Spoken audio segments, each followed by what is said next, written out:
وہ امور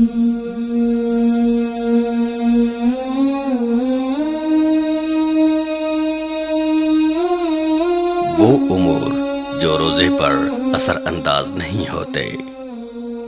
اگر روزے دار بھول کر کچھ کھا پی لے تو اس کا روزہ برقرار رہتا ہے۔ خود بخود قے آنے سے روزہ نہیں ٹوٹتا۔ روزے دار کی نکسیر پھوٹنے سے اس کے روزے پر کوئی اثر واقع نہیں ہوتا۔ غیر ارادی طور پر مکھی، مچھر یا غبار حلق میں چلا جائے تو بھی روزہ باقی رہتا ہے۔